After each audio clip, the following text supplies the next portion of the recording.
Welcome everyone to our webinar, Navigating Process Industry Challenges Through Modern Technology Solutions. In this webinar, we will share insights on common challenges that our customers face in the process industry and creative solutions that can solve them.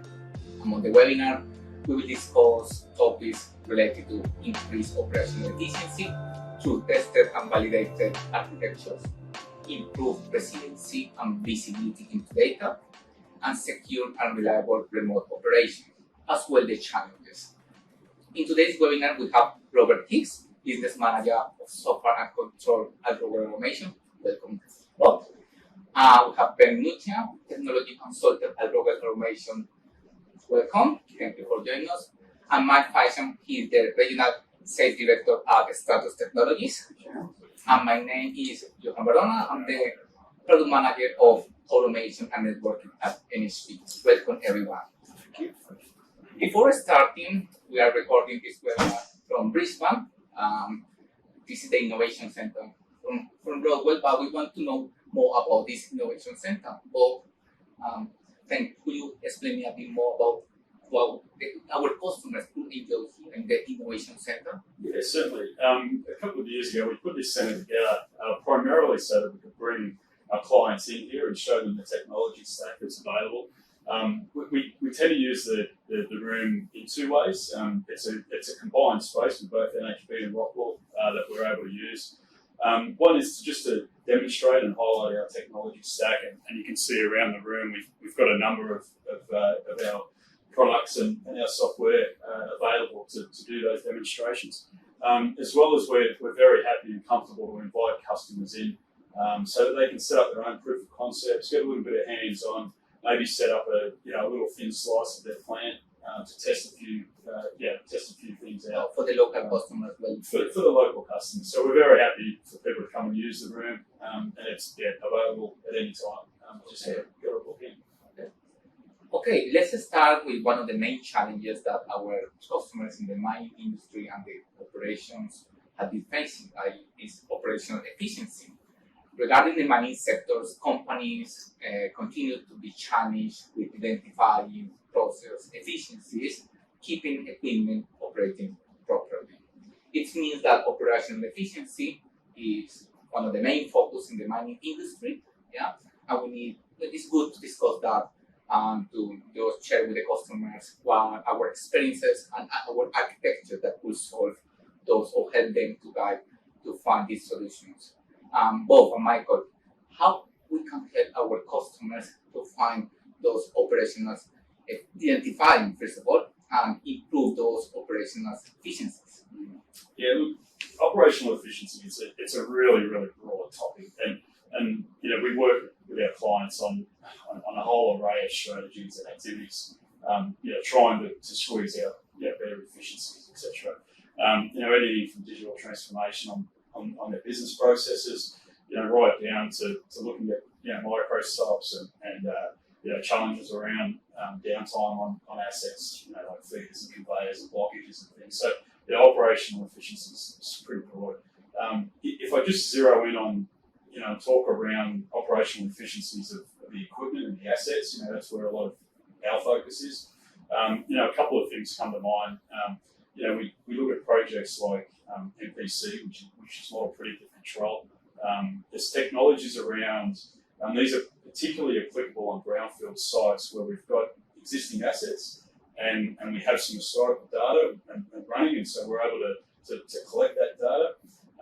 We look at things like grinding and flotation circuits, that type of application, where we can take that historical data, create the models, and then run those models to then improve operational efficiency through things like better yield, better quality, better throughput. And that's one technique we can use.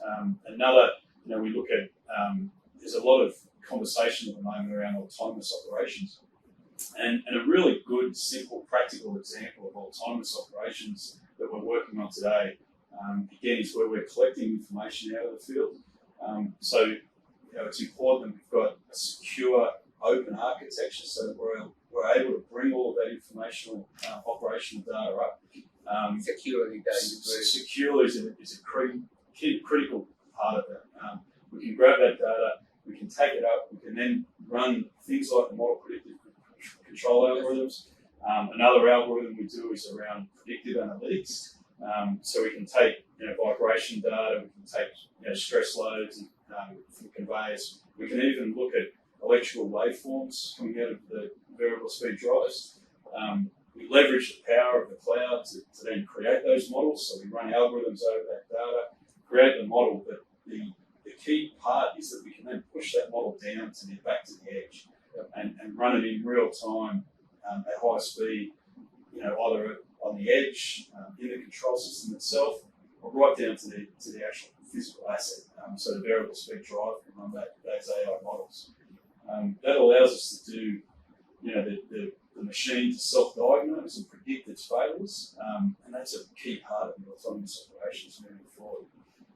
It's very interesting because you mentioned something that now is a key part in the mining industry and the operations is the edge computing and the edge part where it's located, or the shop floor where it's located, the operations, the real operations. And more in this mining industry because they are located in very remote areas. Yeah, it means that we need to make them more autonomous, as you mentioned. The maintenance will be more autonomous, more intelligent. Yeah, we need to help them to move from the reactive, preventive, to another more predictive in the future. That is what is coming. Yeah. Some from your side. I think to add on to that, I think the fact that a lot of people are not only just looking into having on-prem solutions, the fact that now we have the capabilities to actually run solutions in the cloud, it's something that customers and industries are actually looking to as well, to leverage that computing power on the cloud as well, so that obviously they have the data that can be stored within their on-prem solutions, but obviously there are customers or plants that are obviously in remote site, but they need to feed that data to their parent companies that may be in a different region or a different location. So they need to be able to have that capability to pass the power to the cloud, which might be easier for them to then do more with that data as well. Yeah, it means that will be the hybrid model that we will discuss with Mike later, but this hybrid model between the edge and the cloud is important because as you say, remote operations, but they need to communicate with another side that for those insights and data will be very important for them. Yes.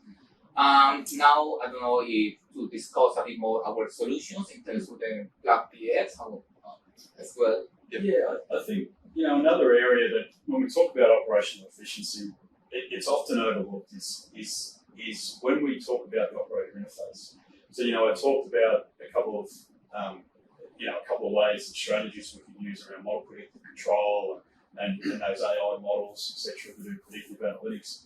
But a really simple way to improve operational efficiency, and as I said, it's often overlooked, is just when we start to look at the operator displays. There's a couple of relevant standards, a couple of ISA standards, ISA 101 and ISA 18.2. Both of them are interrelated. It talks a lot around abnormal situation management. And that's trying to present a very easy to navigate, very clear and concise way that the operator can interact with the control system. And I might hand over to Ben to give a little bit of a demonstration of how we use the ISA 101 and 18.2 in practice. Okay, so if you follow me.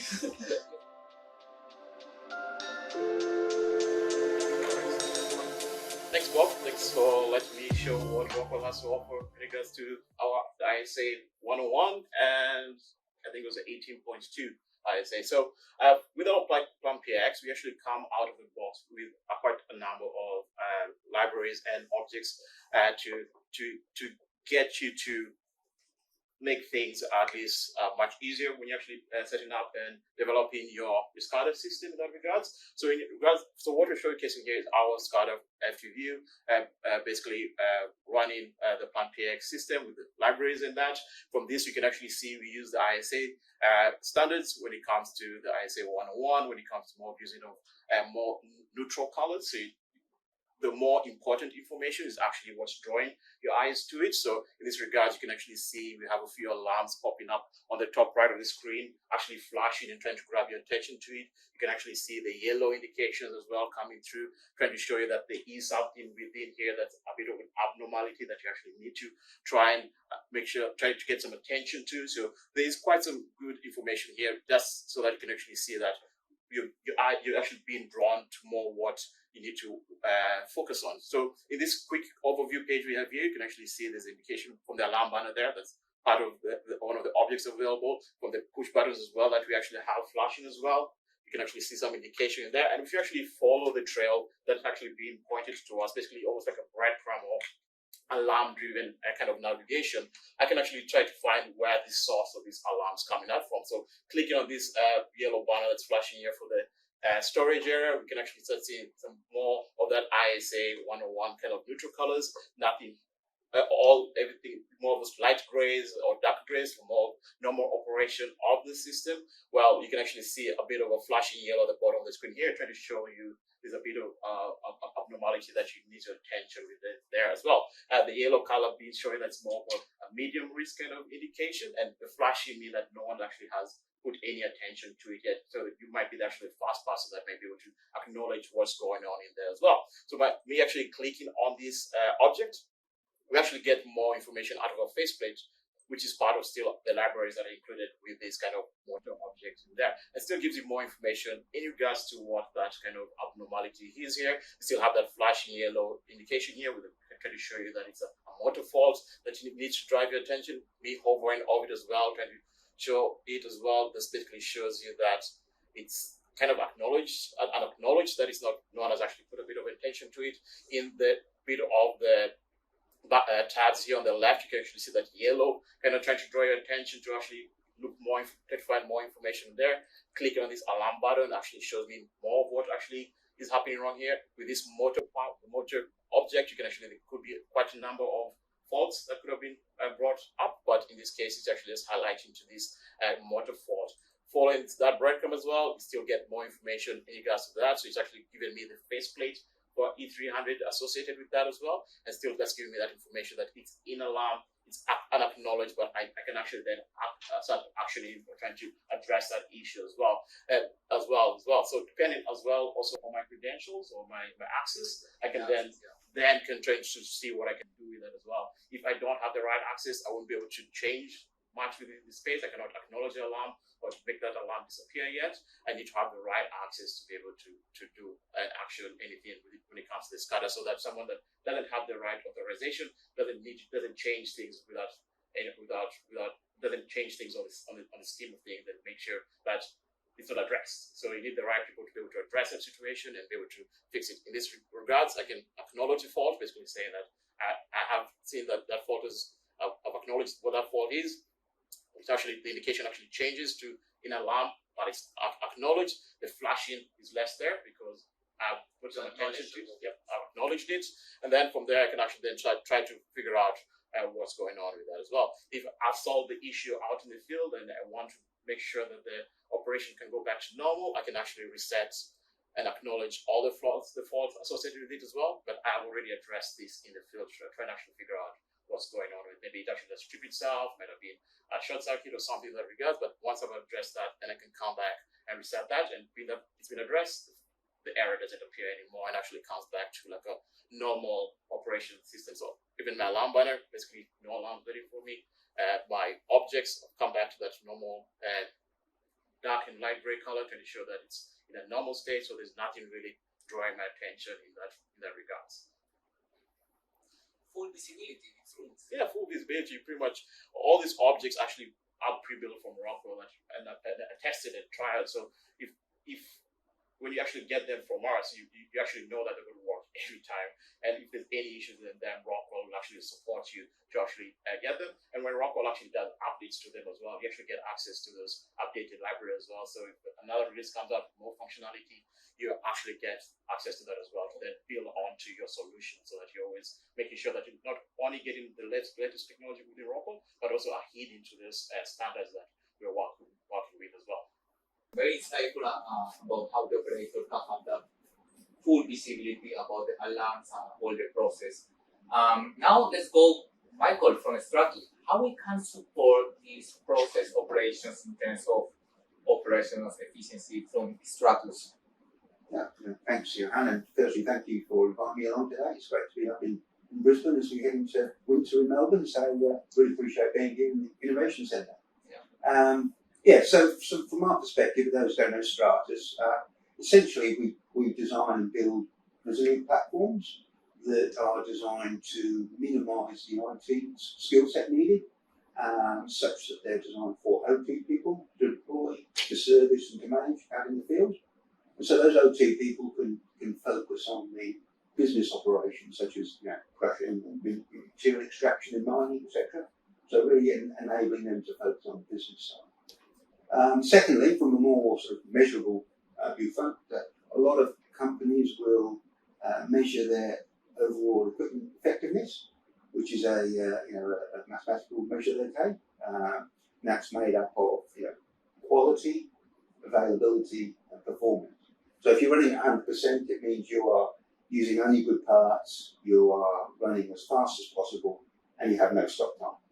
So where Stratus helps out in that is really making that last piece, that availability. We provide a lot of reliable servers that contribute to providing that minimal downtime, 100% uptime. So that's one way that companies measure their efficiency.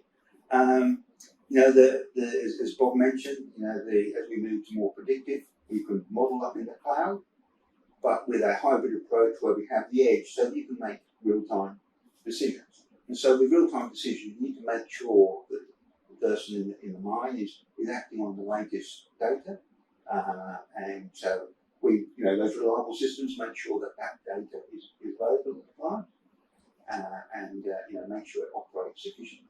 And finally, as an example, we have a rubber product making company that Stratus worked with. They went through a digital transformation process on Stratus, and they actually achieved, although it was in manufacturing, they actually achieved an 8% reduction in non-sellable products. So, a great example of efficiency there. Yeah, it's very important. And what you mentioned about the skill set of OT people, personnel, that they don't have those skills from IT, and more because they are located in remote operations. We can say, okay, call just IT that is in the headquarters and help me to solve this problem. We need to provide them solutions that can easily just maintain and solve the issues by themselves. And it's good that, and more because even though just regarding the last state manufacturing survey that we have from Global this year, we saw that we have lack of people, skilled people in the OT environment, and in the IT environment. We provide these solutions to our customer that they can solve by themselves without that IT knowledge that will be right for them. Now, let's move to another very, very, one of the most buzz topics in the last 3 years, 4 years is sustainability. Because the operations, the sites, including mining, have been challenged on this sustainability. You must be operate, and you must be operating in a way that your operations must be sustainable. Just as well tie this topic with the previous one. There is a stronger focus in the mining industry operations and in the process completely. Also because in the mining they have this challenge. You must be sustainable, but you need to produce more. Why? Because the population is growing, they are demanding for more resources, including from sectors for renewable energy. They are requesting more of these minerals, metals, electric vehicles, more electric vehicles. We have the electric vehicles have been gaining a lot of force, and as well most of the countries are just putting those kind of goals to set up and change all the cars that they have right now operating. And the other is data transformation. It means that data transformation, but behind that, there are a lot of technologies, hardware that needs those methods. It means that we are moving to that, but we must be sustainable there.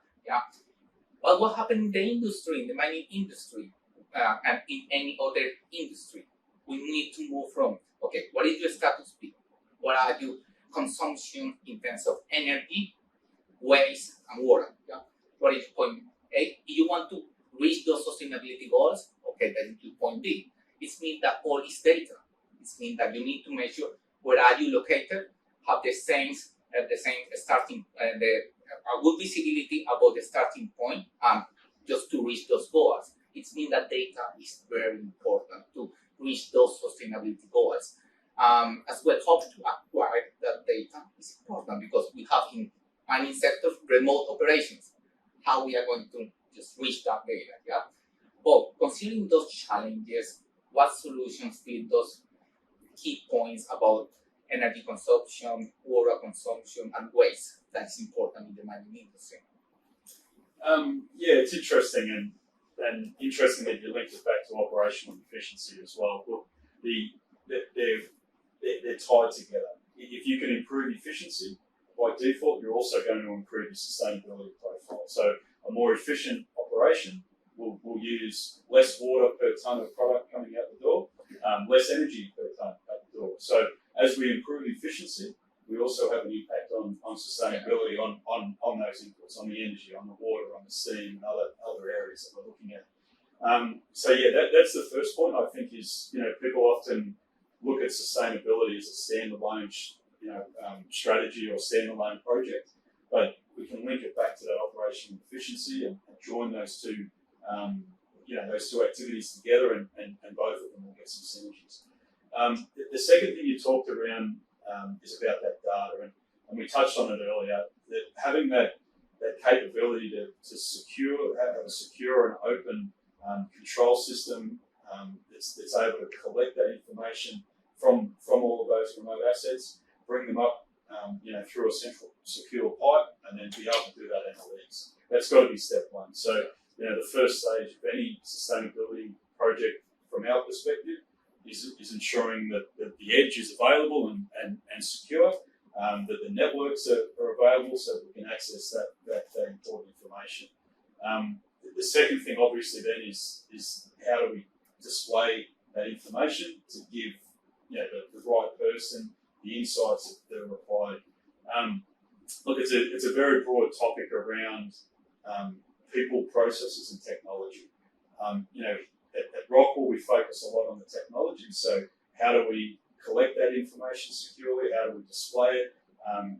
There's a word that they use, contextualization. So that's where we, how do we then overlay that information that we're gathering from multiple sources and put it into context against an asset. So that some of that information on that asset may come from their ERP and SAP systems, some may come from real-time data. We've got to collect that information from disparate sources, contextualize it against that asset, and then display it to the operator. So that's step one. That monitoring and visualization, to provide those insights. We probably outside of the scope of what we're talking about today, but then we need to then introduce the processes so that we take that insight and then turn it into management of the energy and management of the water. So our system is, as I said, the first step, and I might get even Ben to do a quick demonstration of our energy monitoring solution. But yeah, that's the first step in the strategy. We then look at how do we take that data and those insights and turn them into actions to whether it be reduce footprint or reduce the input of energy and water, etc. So yeah, it's important to have those metrics and as well to keep that information flowing for everyone in the organization, because the operator is in front of the machines in the field, but they need to have that visualization as well in different roles in the organization. And all the stuff from data. Yeah? We can say, I'm going to reach that goal, but I don't know where to start. Yeah, I don't know what are the insights that my process can give me to reach those goals. And this is very important. And even though help our customers, help our audience to know their own systems. Yeah, because sometimes we are regarding for like brownfield equipment that is just giving us a small amount of data, but with the new solution, the new controller that we have in Rockwell, the process controllers will help us to maximize that productivity in gathering data, processing data, and send that to all these software solutions that will provide those insights. Yeah. I think the other thing I can add to that is that we need to make sure that we're capturing the right data and that we actually have the sensors or the devices that is capturing that data. Obviously, you want to make change to our processes, but if you're actually not monitoring it and actually capturing that data, then it doesn't make sense that you can actually do the changes you need to if you don't actually have the information to back up what you're trying to drive at. So capturing that data, obviously with many industries or with different sites or different plants, there might be a lot of data, but you need to make sure that you're actually capturing the right data for it as well. Otherwise, it won't make sense in the end as well. Yeah. The other point that I would like us to relate to what you mentioned guys, is like, okay, you can have a lot of tons of information, but what is the right information to make those important decisions? Yeah, that is the important thing. Yeah, because now we are in an era that everything is data. We can encourage our customers to measure everything, but what are the right data that could help you to go those insights? Yeah. Now we're going to move to let's see a solution that can help us with that. Yep. So just move on to this NHP softwares. For this solution we have here that we're currently running, it's actually a cloud-based option or solution, but it can actually be run as an on-prem kind of solution. With this system, we're actually able to make sense of the data that's coming out of our plants or our sites. That's one thing that we're able to do, is get more insight and context to the data that's coming through, being able to then visualize and make it more presentable to actually make those changes that we need to do as well. In this example we have here, we have basically our enterprise site for RA, which could be the overarching view of the whole system. You could have multiple sites within your within the region. In this regards, we have one for Australia, one for New Zealand. But even from the dashboard page, you're able to see quite a holistic view of actually what's going on overall from basically the enterprise. So you can see things like your total consumption, your total costs, your total emissions when it comes to your energy. So things like here, you can actually see for the period that I've selected here, we actually have the total consumption of energy that was utilized within that time frame.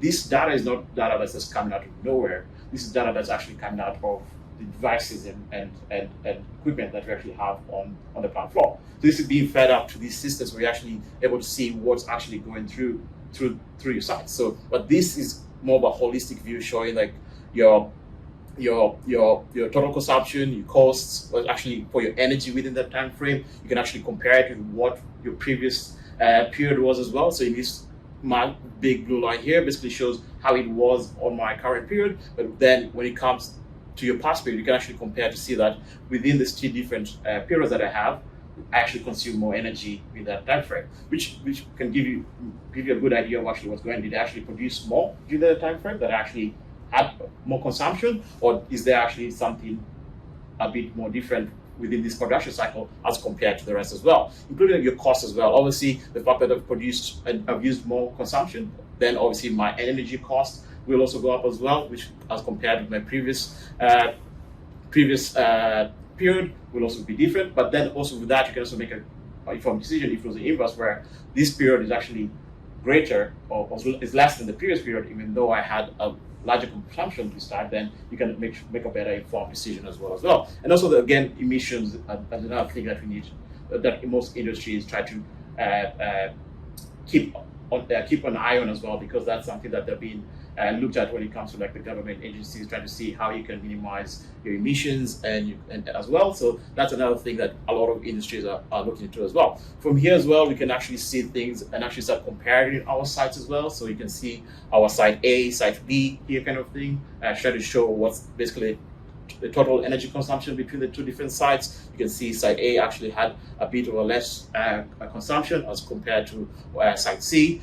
If you scroll further down, you can actually see more information as well, more like regards to total production by a site. You can actually see here for site A, I actually produced less pots than actually the last period last year, or the last period that it had in the system. So you can actually start making sense, even just as an overview page, actually trying to get an idea, why is it that I made less this cycle as opposed to last cycle, yet I used more energy, I emitted more, and I emit at a higher cost. What part of your process is consumable?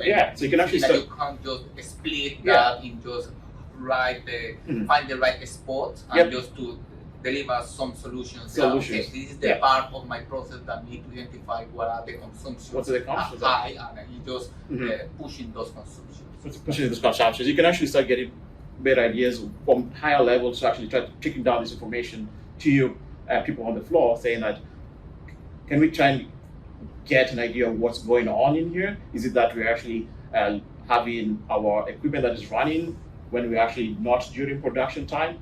That's why our energy consumption is high. We're not producing anything. Why do we actually have a high energy bill? Was the machinery just left running 24 hours during that downtime period, or was there a planned shutdown? So you actually start making more sense to see how you can improve that as well. Oh, we had a downtime this time. We're not producing anything. Is there a way to actually start shutting down some equipment that doesn't need to be running during that time, or is there something more sinister that's actually happening during that cycle that you may need to figure out as well? Is your transformers or equipment having some energy losses that you need to actually judge looking in that context as well? But this just gives you almost like more of an overview kind of thing. But if you actually trickle down to even like on a site level, it still gives you that same information, but more in regards to that site specific kind of view. You can actually see here a better breakdown of actually what's going on there. You can actually see what was your consumption type, or what energy kind of was more being consumed most in that regards. So here we had two different energies that were used during that period. We had natural gas and electricity. You can actually see that your electricity is your most used energy source. You can actually see the cost is also then reflects that you have a higher energy bill as opposed to having a natural gas bill. You can actually see your emissions as well. In line with that as well, using more energy, obviously your emissions associated with that energy are going to be as hell. When you start coming down further, you can actually see a better breakdown on a day-to-day basis of your energy kind of consumption as well. You can actually see that your electrical, obviously through that time period, energy was still the highest as consumption. Natural gas was the less. When it comes further down to your emissions, it makes sense as well that your emissions would be higher on energy as it comes to your natural gas. But then you can actually start seeing at least more information that's coming down to that will affect what your energy consumption or your emissions is. You can actually see that your production data here actually reflects to show that those actually some days that there was no production. But if you actually try and then line that up with your energy and emissions, you can actually see during those down days that you actually had no production, your electrical and natural gas consumption was still high. So you start actually getting to get more of insight of actually what's going on. Why is it that on my Thursday and Friday, I had no production, but yet my energy and consumption is still the same? We need to start trying to see how we can mitigate or minimize that as well. Do we need to start, if it's a planned downtime, why are we still having all this equipment running at full capacity, yet it doesn't need that requirement for it to actually run then? Or can we actually slow down the whole process?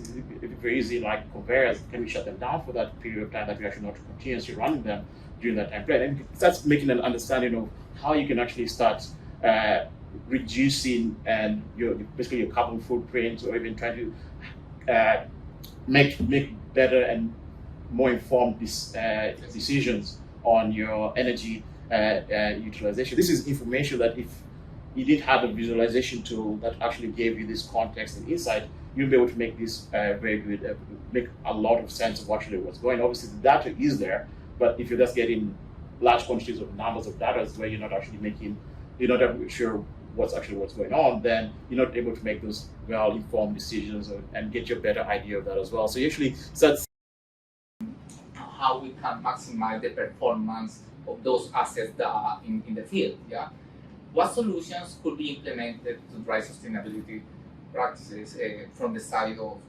exactly what kind of those sustainability practices could be implemented from the virtualization or from the solutions that we have with the Stratus? Yeah, sure. We talked about digital transformation and how that helped with efficiency. A technology change that has helped with sustainability is virtualization. Virtualization is really taking your physical computer and putting it into a virtual computer. So what that really means is previously we had physical computers, each running an independent function. It may be one server was running your HMI, another one was running a controller, another one was running your MES, and another one your historian. that really led to server sprawl and islands of automation. What virtualization does is allows you to combine all those functions onto the one physical computer by separating those into virtual machines. So they still look the same, but they are making a much better utilization of the physical hardware underneath. So you just need one server to run all those virtual machines running each of those functions under virtualization. So, obviously that has several impacts. One, it's much easier to manage, so less staff needed, less administration overhead to manage individual computers. But from a sustainability point of view, what that really allows is it reduce your footprint, your power consumption, your carbon emissions, because you're actually combining all those functions onto a physical computer, So you're really sweating that asset a lot more and contributing to that. So that's one aspect of it to help with sustainability. Rockwell has embraced virtualization as well, which has allowed us to work together so that if you're combining all your functions onto a single computer, you want to make sure, by putting all your eggs in one basket, you want to make sure that basket is reliable and secure, and that's where Stratus provides a server platform. So as Rockwell's virtualized each of the modules, they sit on the Strata system so they're protected from a hardware level. So, we've seen virtualization be readily adopted in automation. We have one customer, Port Kembla Coal Terminal. They actually reduced 15 separate servers down to 15 virtual machines sitting on a single Stratus platform for their coal terminal in Port Kembla. Such as the success of that project, they've now done the inbound part of that, so taking the coal from the New South Wales southern coalfields, and they're putting all those processes now on the Stratus system. So they've really been able to adopt virtualization and factory talk modules and combine them on the Stratus platform. This is a key point in terms as well for the e-waste. Yeah. Because this a lot of servers that they just produce is producing the e-waste. Yeah. Another point that I want just to highlight from what you mentioned there is like in this industry, one of the challenges of the mining industry as well, the lack of skilled people. Yeah. It's mean that with just one person, you can have one person in front of this server and can help to just to have this support for many solutions that have in those virtual machines. This is one of the points, and for the maintenance point as well. Yeah, so you come on to a good point. A lot of, especially mine sites, they are in very remote, hard to access areas. We have one customer in Tanami, which is, I think it's 270 kilometres from the nearest Aboriginal settlement, and it's 550 odd kilometres northwest of Alice Springs. So it's in the middle of nowhere. So you want to make sure that the systems are reliable, and that you're not going to get IT staff there quickly, or you're not going to get parts there quickly. So you want to make sure the system's reliable and it's easy to service, maintain. For the OT personnel. Absolutely. Our systems are one of the things they look at Stratus availability, but one of the best outcomes that they get is it's very easy for OT people to look after. You don't have to have IT skill sets. So our systems are designed, service isn't an afterthought, it's actually designed into the product. So the server, while it's running, is doing self-monitoring, self-diagnosing, self-alerting. It's very, as we talked before, autonomous to the environment. So it's not I've got a server here and it reports a problem. It's actually constantly monitoring all the components within the server, voltages, temperatures, etc. So it can be predictive about, hey, we have a potential issue here. Let's be proactive and take this server offline while we continue processing on the other server, so that the business is uninterrupted. But from a technology point of view, you actually making sure that the outcome is easy to handle, to service, and to manage. There's a good point in how to see sustainability in other view, because everyone is just telling how I'm going to save energy, water and waste, but this is another way to save waste, because a lot of these components, e-waste that I mentioned, is saving. This is tied to sustainability. Oh, as you mentioned, these sites are located in remote areas. Yeah, Yeah. nowhere, Yeah. nowhere. Yeah, get access there is difficult, but when secure those sites is difficult. Yeah, more because we have the lack of the resources and we need to provide those IT skills to them. Yeah, Yeah. and when I mention IT skills, just want to put another challenge for the mining industry and other industries, process industry, that is cybersecurity. And we just like this one challenge that is not just in the mining industry. In those remote areas, imagine if you are hub in that remote area. Yeah, what kind of solutions we can just bring to our customers, and what are those challenges that you are seeing there in the Australia market in the mining industry, Michael? Yeah. So we move on to another other interesting area, which is cybersecurity, and we're seeing lots of companies put in cybersecurity officers at the board level. So you can tell how much it means to a company to make sure that they address the cybersecurity issues. We are working very closely again with Rockwell to make sure that the combination of cybersecurity software runs on the Stratus platforms and is characterized so that how it's sized, how it works, and it is proven. So it gives you that comfort that you're not just taking technology from a software company and then hardware from a hardware company, and you're doing that integration. It's already set up for you, it's sized, it's characterized. So, in the Rockwell Centre, we've done some demonstrations around the Clarity CrowdStrike combination to make sure, yes, you're protecting against malware, the new age virus detections, things now that are coming on like CrowdStrike, which is really pushing the change in cybersecurity. So it's all about making sure that those cybersecurity platforms are available on Stratus and proven.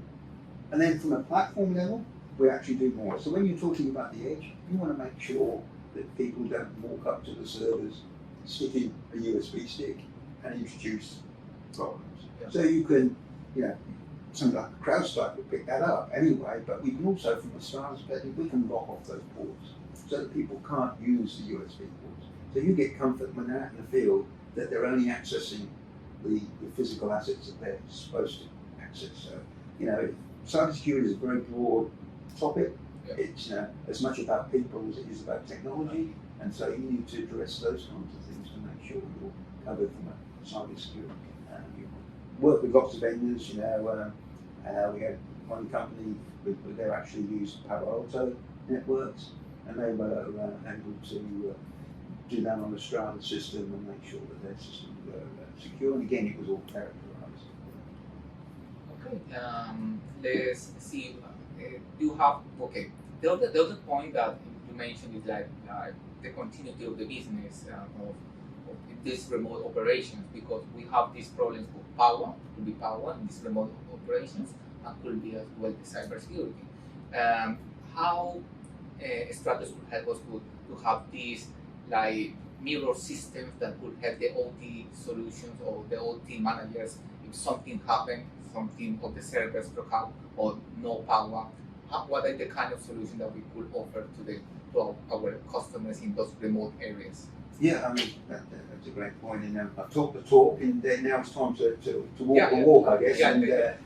So what we're going to do is show you a demo of Strata system, and what it would mean to OT and the operators, etc., and how easy it is to look after. Yeah. So I'm in sales, so if I can do it, OT can definitely do it. So I'll do the demo now and just show you.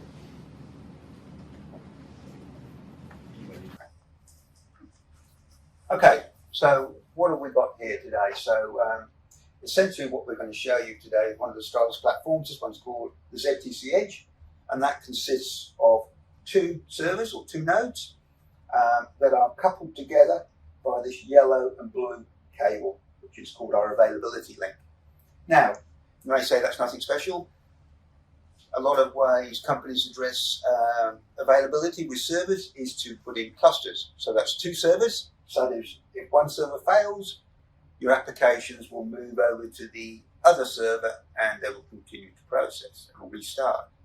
So what Stratus does is something very, very unique. We're the only company that can do that. is we'll actually make sure that that workload here is mirrored across here so that there is no interruption. So your operators will not have to re-log on. The business will continue processing. There'll be no performance degradation, no loss of data. Whereas in the equivalent, if you try to do it with, existing Dell HP server technology today, you would have an outage while the applications moved over.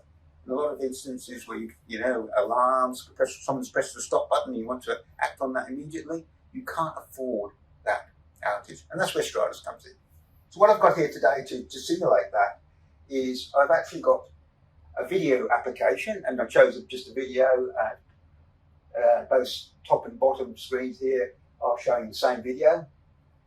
Is that you're doing this about 30 frames a second, so you'll see anything that happens because it's such a high refresh. So it's a good example of how we do that. And on the left-hand side of the screen here, I've got our management work interface, again to show you how simple it is to manage and service the Strata system.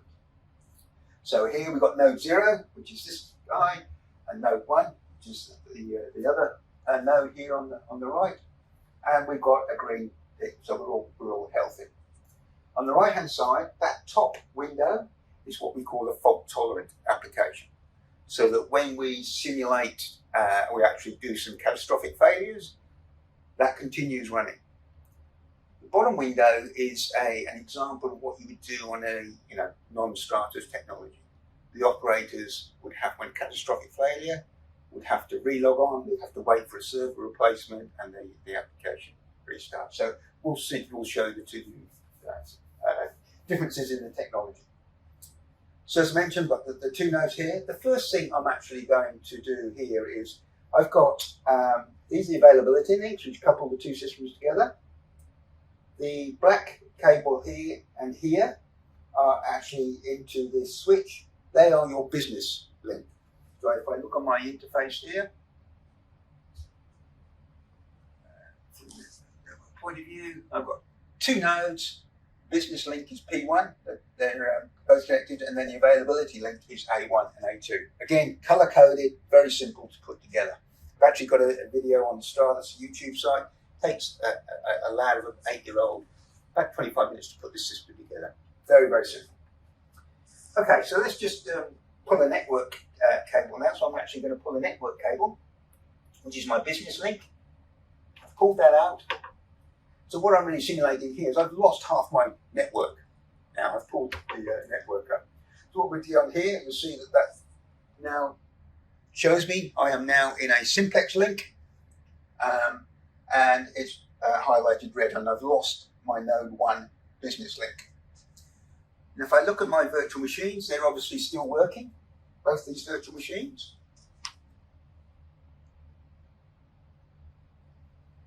Now, you'll see that the virtual machines are actually moving across to this other node. What it's doing on the top right one there, it's still saying I can still access my business network by coming through these links and out this black link to my switch. But that's not the optimal way to actually do that. We've now moved that virtual machine across, and so they're both here now working on this node, and they've moved off node 1.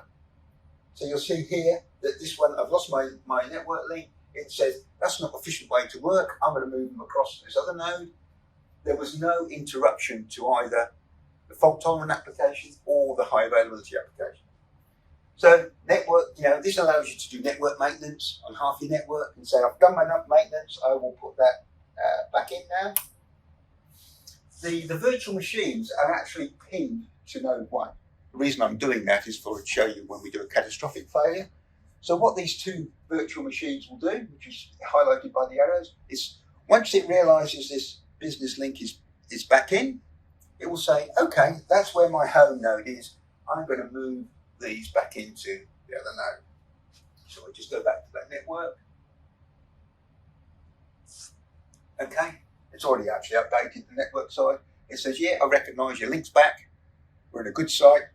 We'll basically got both nodes back in operation on the business.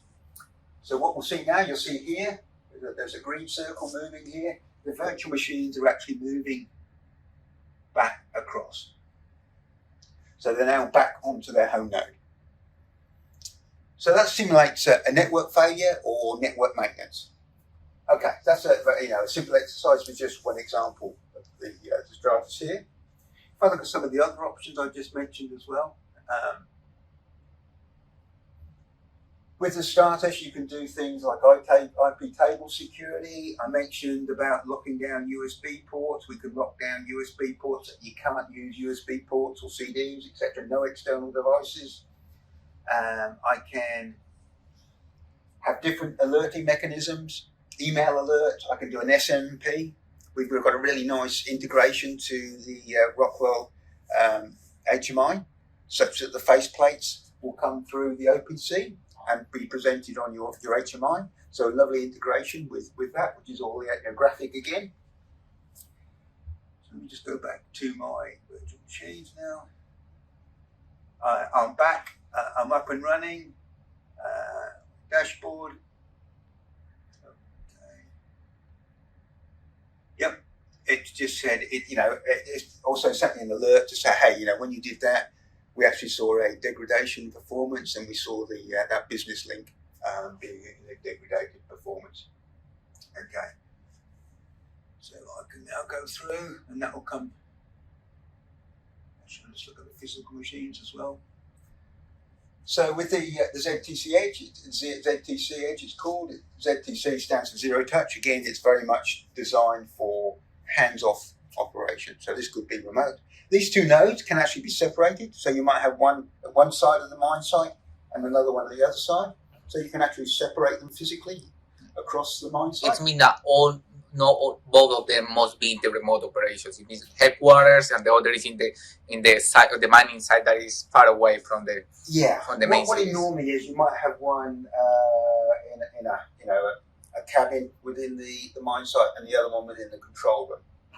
You wouldn't put one in Alice Springs and another one in Tanami, because you would not get the there's a lot of data being mirrored, because essentially these applications are mirroring across from one node to another. In the fault tolerant case, it's actually got a copy of the CPU state, the memory state, and the disk state.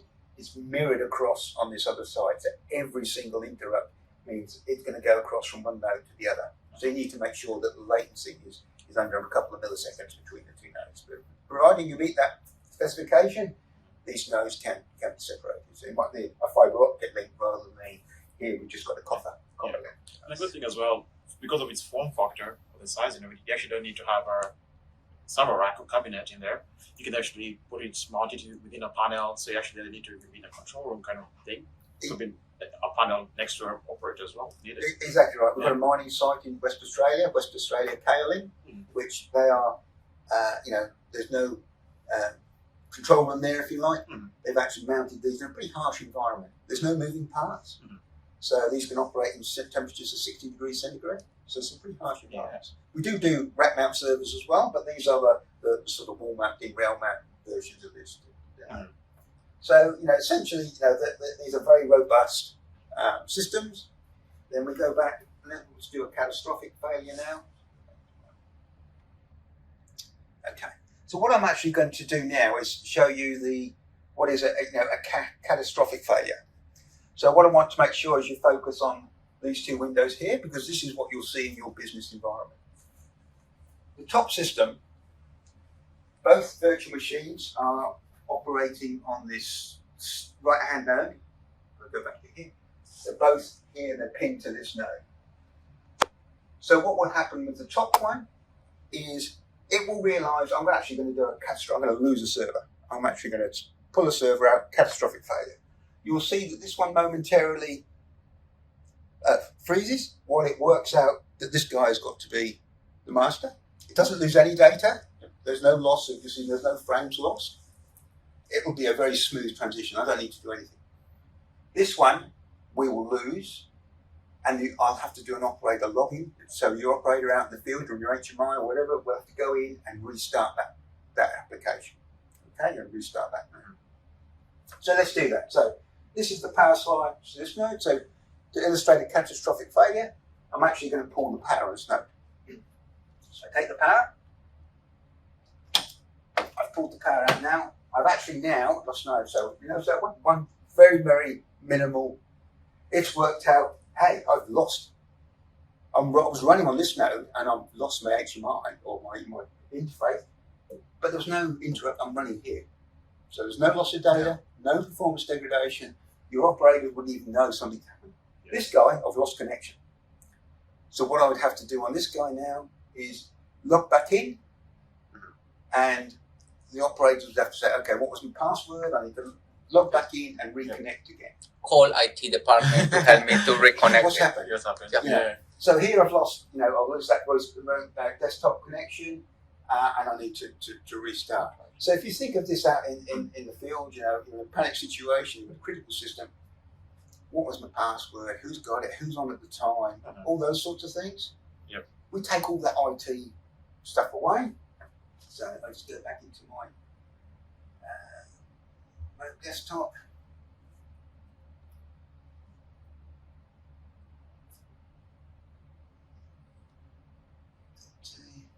Connect again, so it's exactly what you'll be doing in real life.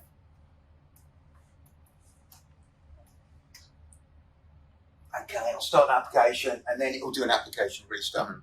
That's probably been a transition of a couple of minutes. So what's happened in that time? So you've actually lost it. This one has been no interrupt, nothing. Yeah. So the other thing is, you then think about what would you do in the field if you lost a server. You would say, I need to get a server of the same ilk as this one. Hopefully it's got the same provision levels. Hopefully I can get the same server again. Is that model still supported? A lot of issues. I need an IT person to go in and do that and set that up. He's got to build that system such that it's the same as this system. There's a lot of IT input. With Stratus, we send you a new node out. You plug the cables back in. Obviously, put the power back in. But it does some real smart in that remediation process now. So what it will do now is say, I've got a working node here. I'm going to take all the personality of this node and apply it to me. So it flashes all its firmware levels, all things. Real-time. I don't have to type in any commands. I've done nothing here. And it will come back and it will, we're still operating. Those virtual machines have all moved across to the node 0. But what we will do now is it will say, I'm going to boot off this node, so I've got the same vision levels. And when I'm back up and running, because I am the home node, those virtual machines will move across. But you'll see no interruption, no loss of data, as I said. It's all transparent. So if you imagine that out in the field, that is if you didn't have a Strata system, that is a very IT intensive, complex environment. We can actually send out the node, you get that, plug it in, and it's all taken care of. So all that autonomous self-healing stuff is taken away. That is a good point from the topic that we are discussing today in our webinar, because we are talking about operational efficiency. How your operation will fail if you don't have something that you can fix very quick. The other thing that one of the challenges is the IT knowledge to our OT personnel. They don't know. Meanwhile, they are calling IT, fixing all of this could be days, hours that these guys are losing just productivity. This is a good point to discuss. How we are correlating all the topics. And the other thing is like remote operations. Remote operations, operational efficiency, and as well the lack of IT knowledge that our customers have right now. That's a good point. You hit a good point, because the system integrator we mentioned on West Australia, he's actually done a case study for us, which is with NHP in Rockwell, because he was, in that instance of that, he would have to get one of his staff to drive at least 4 hours to get to the site. Hopefully they've got the right equipment with them, that they can replace the failure. Hopefully they can fix it, they can remediate it. It was really complex to him. And he was very comfortable doing clusters with non-Strata technology beforehand. But as soon as he sent him these and a proof of concept, he said, this is going to save me and my staff so much time. It really takes the headaches away. I can sleep at night knowing that that system is going to operate. Even if it is a failure, they're going to continue on processing and things. So that really has helped out from an efficiency point of view. He doesn't need that IT skill set. He could send a note to the site, doesn't even send one of his staff. You can get someone on the site to actually do that replacement. All it is making sure you know what yellow and yellow and blue and the power, and you're off. Anyway, so it's a very simple process. So I make my high HA applications back up and running. The fault tolerant one is, and it probably takes 3 to 4 minutes maybe for those then to say, I've taken all my personality off this node. What I'll do is then I'll just move those virtual machines back across to the home node. But again, I've not had to type in any commands or anything like that. It's just all happened autonomously. Okay. And even the way you mentioned that you actually don't need any IT kind of experience for that, you could actually have one of those as a spare seated in the storeroom. So the moment that one of that actually has a critical failure, just unplug that one, go to the stores guy, gets another one, plugs it back in, and could be back and running with redundancy or have a bit within 3 minutes. Customers that they run their pipelines. So various pumping stations that are critical today, they actually put a pair of these in and run them as a pair like I've got here. But they've all got ones which aren't so critical today, but they love the robustness of and the interface of managing these things. So they've got single nodes. Down the track, if that pumping station became more critical, all you would have to do is that process I've just been through, is just add another one, and you've suddenly got a duplicated system that's mirrored. So down the track, you can bring in availability if that site becomes critical. But don't do the expense from day one, because, or you might, as you just said, you've got 200 of these nodes out in the field, just need to keep a spare that you can send out and replace the node that fails. So give you some efficiencies of that way. Okay, thank you so much, Mike. That was very, very insightful in how we can support our customers and our audience in overcome those challenges in the mining industry and in the process industry as well. It's not just mining, or as well as you mentioned, the pump stations, as well are located in remote areas. Sorry.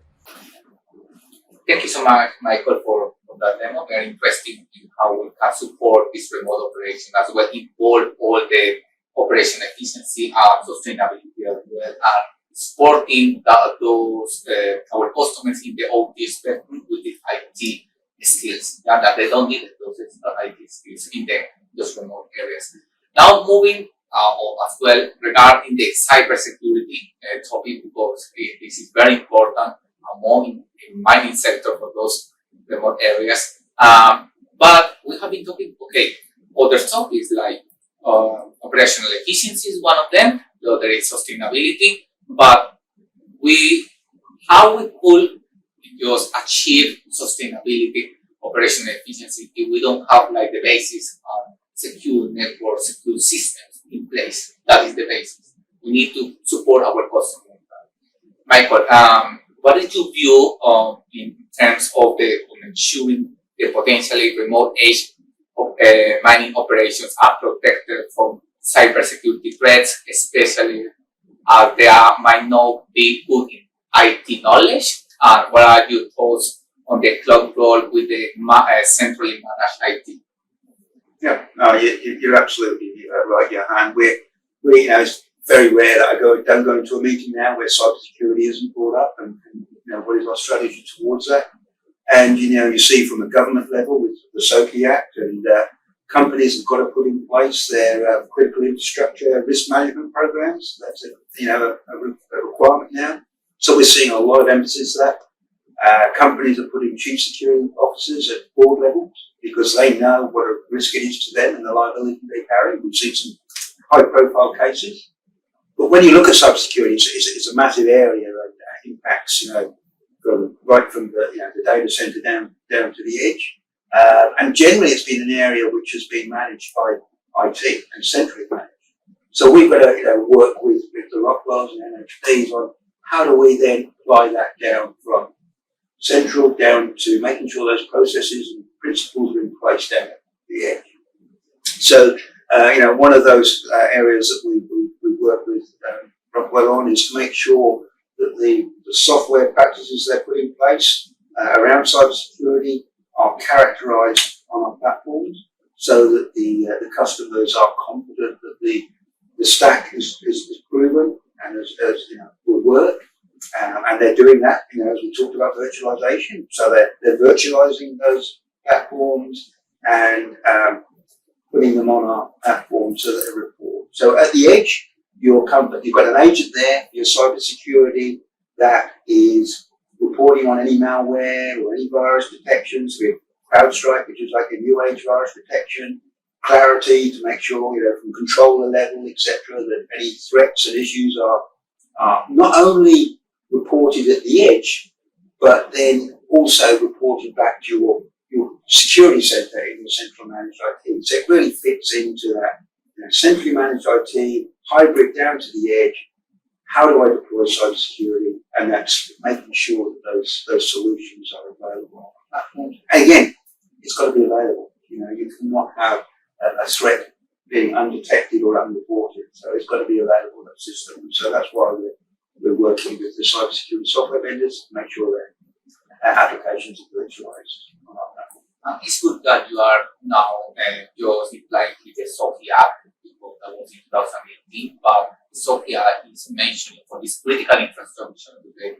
In August of this month, most of those companies must have a plan for the government to say, look, we are prepared, we have at least a plan, and in terms of some incidents happening. But regarding our portfolio from Growwell, Swaros and NHP, we have a complete portfolio that could help our customers to just comply with the SOC, because SOC is mentioned in the SOC, like the customers could follow the NIST framework, the National Institute of Standards from US in terms of cybersecurity, and we have our service team from Growwell that could help our customers to guide to have these different stages of the NIST and comply with the SOC Act. As well, in our portfolio in terms of hardware and software, we are complying with another global standard with the 62443. Our controllers, it's good to mention here that our process controller that is regarding the mining industry is one of the first controllers that is certified with the 62443. That means that those controllers could be protected by itself. It means that could bring to your process authentication, and all the confidentiality and integrity, to your process. It means that, of course, we need to protect our customer from external threats. But what happens with internal? It means that your controller will protect you against internal threats with all this authenticity, confidentiality, and as well integrity. But as well, our service team will guide the customers in the entire process, because this is not just what we have as a solution. It's what are your needs? Do you need an easy response right now? Do you need a risk assessment? Do you need an asset inventory? What do you need to start deploying or structuring within your cybersecurity program within your company? We have this portfolio. Yeah, I think from our perspective, there's two approaches there that we look at for brownfield sites, where there's existing infrastructure. As you mentioned, we can deploy some of our field team. They'll go out there, do the assessments, try to identify any risks that may be present from a cyber perspective. It's a little bit easier, obviously, on greenfield sites, because we're starting from scratch. But I think to your point there around the certification available on the processes themselves, but interestingly, our entire solution, if we look at the control system, the X solution, that's actually certified to 62443 as a solution. And Mike mentioned earlier around the benefits of characterization. Look, the standards, as thick as this, and very difficult for traditional controls engineers and OT personnel to wade through that, wade through those standards. And so, if you cherry pick particular modules and devices and cobble together a control system, a lot of that certification has to be done by your own team. When you look at a holistic stack, right from the level 0 devices right through up to level 2, level 3, software stack that runs on the Strata servers. We're able to certify that, give that an IEC certification from a cyber perspective. And yeah, that just reduces your risk profile significantly and certainly reduces the amount of effort required to meet those best practices. It's that you don't need to be an expert on those standards. We have the capabilities to support. And just adding to that, lowest maturity level, all the highest maturity level in cybersecurity for all the processes, for the process system as well, and for the hardware that we have been discussing as well. Okay, I think that's all for today. Thank you so much, gentlemen, for joining us today. We discussed all these possible challenges that you are facing in the process process industry, because we are talking about mining, but it doesn't mean that it's just mining. Water industry is important as well, and they are facing as well these kind of challenges in terms of sustainability, operational efficiency, as well as cybersecurity, even though water is part of the critical infrastructure that the SOCI Act is mentioned there. You have any questions, please just right here, right now in the Q&A questions. We are going to start answering the questions. If not, we are going to email you those answers that you are trying to find. Thank you so much, gentlemen, for your time. I think that we covered all the topics that we mentioned in this webinar. Thank you very much. Thanks very much.